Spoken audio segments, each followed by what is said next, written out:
దేవుని దేవుని తోడు నీకు లేకపోతే అది వెళ్ళదు. అందుకే దేవుణ్ణి కూడా అడుగుతాను. నువ్వంటే దానికి లెక్కలేదు, నేనంటే లెక్కలేదు. మనం అంటే లెక్కలేదు అసలు. ఆనాడు ప్రభువునే శోధించి వేధించి ఎదిరించింది. నువ్వు నిజమైన దేవుని కుమారుడు అయితే ఆ కొండ శిఖరం మేలించి దూకమన్నది. ఈ రాళ్లను రొట్టెలుగా చేసుకొని తినమని. ప్రభా, నిన్ను ఎదిరించిన సాతాను నేను ఎదిరించలేకపోతాను, కానీ ఎదిరించే శక్తి బలం నాకు దయచేయి, నాకు దయచేయి. దాన్ని ఎదిరించాలి నేను ఎట్టన్నా కానీ. ఆ శక్తిని నాకు దయచేసి, ఆ ఓర్పు శక్తిని నాకు దయచేసి నేను నా పాదముల కింద దాన్ని తొక్కాలి ప్రభువా. అటువంటి శక్తిని నాకు దయచేస్తావా లేదా చెప్పు ప్రభువా అని చెప్పి యజ్ఞం పెట్టుకుంటాను. అసలు నేను నీకు మెడ మీద గడ్డ ఉంది,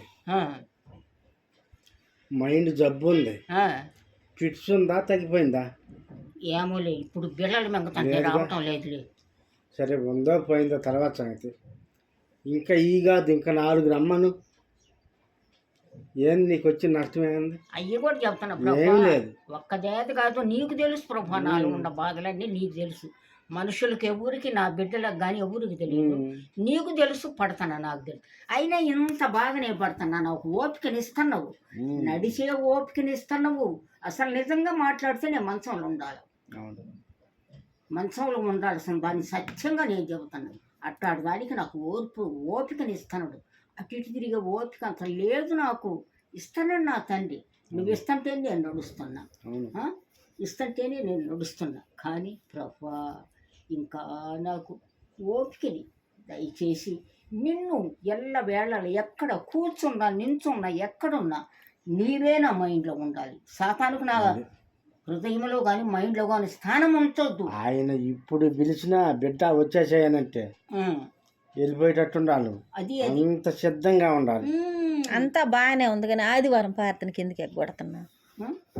అది కూర్చోలేక ఆదివారం మరీ పడగొడుతుందండి సాతాను, నన్ను పడగొడుతుంది. పాలేవు నువ్వు, నేను ఆ రాత్రుల్లో ప్రార్థన చేసుకుని పడుకుంటాను. ఎప్పుడైతే నువ్వు పాలేవు అని అది నిన్ను ప్రేరేపిస్తుంది, ఫిక్స్ అయిపోతుంది.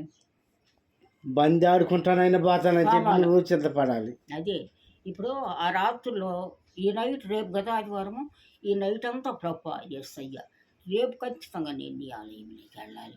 నాకు ఓపిక దయచేసి. సైతాను కూడా ఆ సమయానికి నన్ను పడగొడుతున్నాడు. ఆ సైతాను నువ్వు పడగొట్టు, లేకపోతే దాన్ని ఎదిరించి. దాన్ని పడగొట్టాల్సింది ఆయన కాదు, నువ్వు పడగొట్టాలి. అందుకే ఆ ఓపిక నాకు ఇవ్వమని అడుగుతున్నాను.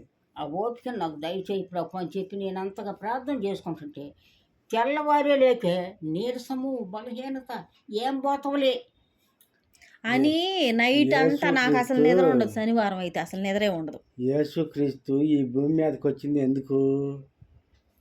మనం ఎలా నడుచుకోవాలో మనకు ఆయన చూపించడానికి. ఆయన భూమి మీద ఉన్నప్పుడల్లా ప్రతి విషయానికి ప్రార్థన చేశాడు ఆయనకి. అయ్యా, నాకు శక్తిని, నేను వచ్చిన పని పూర్తి చేయటానికి నాకు శక్తిని మాది